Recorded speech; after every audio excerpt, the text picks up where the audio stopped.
Of the bell, end of the round. And we have a rumble.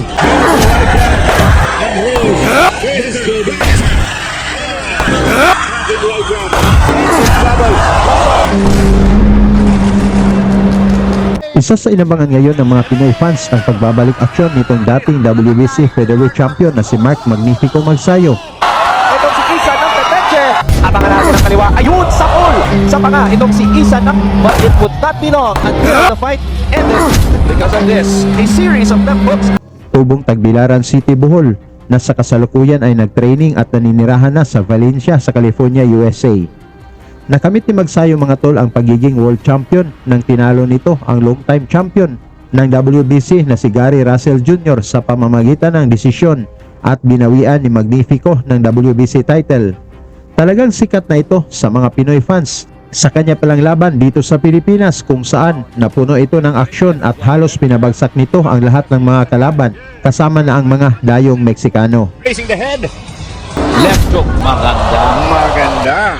Isa na nga dito mga tol itong laban ni Magsayo kontra sa pinakamayabang na Mexican boxer na si Rafael Reyes kung saan napuno ito ng kaangasan at minamaliit nito si Magsayo dahil ang gusto daw niyang makalaban ang mas malakas na si Prince Albert Pagara.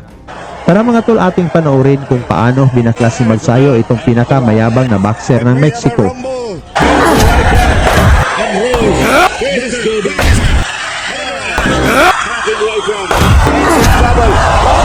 Dala ni Magsayo ang 10 wins walang talo at may 8 knockouts habang si Reyes naman ay may 17 wins 4 losses na may 13 knockouts kung saan nakataya dito ang bakanting IBF World Youth Featherweight title na naganap sa Waterfront Hotel and Casino sa Cebu City. Sa pagbungad ng round 1 mga tol, nagpakawala na kaagad ng mga malalakas na suntok itong si Reyes, ngunit hindi natinag dito si Magsayo na suportado ng mga fans. Nag-angas na kaagad itong si Reyes mga tol mula nang tinamaan ni Magsayo para bang sinabi nitong hindi tinatablan ang kanyang panga. Reyes. Magsayo. Heritage. Reyes coming. The speed and Dito sa round 2 mga tol mas lalong umiinit ang palitan ng suntok ng dalawang boxers na parehong gustong makakuha ng impresibong knockout na panalo. Oh, good right. Matapang ito si Reyes. But they're exchanging uppercuts. parehong malakas sa dalawang boksingero. Body shots by Magsayo. And Reyes is smiling and confident with the body shot of his own. Napangiti pa itong si Reyes mga tol habang tinamaan ni Magsayo at mas lalo itong umatake. Nagkiba siya ng stance. What the cornermen do, what the trainers do in the corner. Fighting. Body shot by Reyes. Malakas din yung mga birada ng Reyes. We all go around Reyes. Left and right. He's a fighter. Malakas din yung mga birada ng Reyes. Ronnie. Magsayo. Magsayo again. Goes the bell, end of the round. Magsayo. Appears to...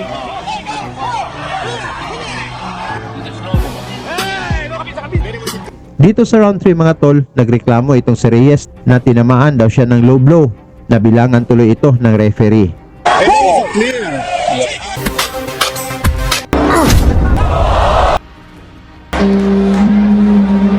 Kaya ba sa low blow. Reyes, let's back to God. Pwede ka man. We'll see later in the slow-mo. Hey, no kabisa. At ito, nagre-reklamo na. Okay, come on. Sabi mo. Hey, no kabisa. In control, saying no low blow. And we have a rumble. Naghamon pa itong si Reyes mga tol ng palitan ng suntok at walang takbuhan. Get it on. Capitalized because he complains too much. Body shots. Beautiful uppercut by Magsayo.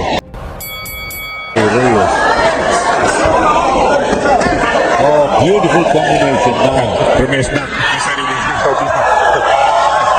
Dito sa round 4 mga tol, tumira pa ng malakas na low blow itong si Reyes kung saan kita naman ito ng referee. Kitong Paki.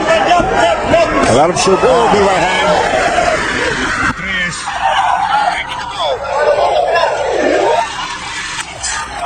Matapang ha? At malakas sa butok. Ang ganda ng palitan. Sulit na sulit ang aksyon.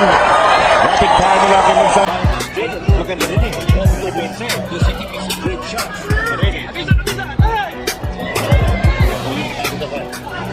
Buwang loob ito si Reyes, ha?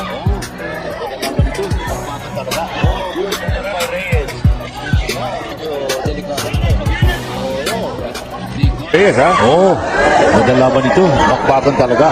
Beautiful look by Reyes. One hand by Reyes. Magsayo got caught. Tuloy ang aksyon dito sa round 5 mga tol kung saan matapang talagang umatake itong si Reyes kahit pa tinamaan ni Magsayo. Good combination by Reyes. Mapapalaban si Smart Magsayo.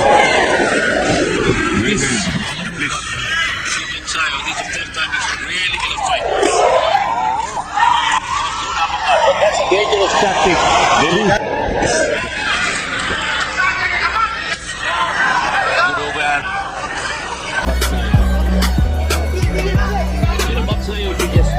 Don't worry about this guy. Just concentrate on what you have to do. Another beautiful series.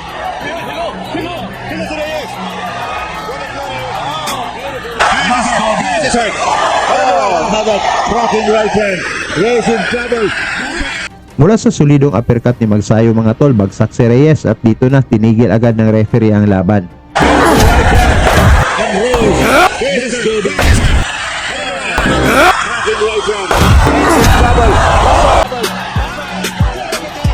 Dahil sa pang-aasar ng Mexican boxer kay Magsayo, ay nakatikim tuloy ito ng hagupit sa mga suntok na pinapakawalan ni Magsayo.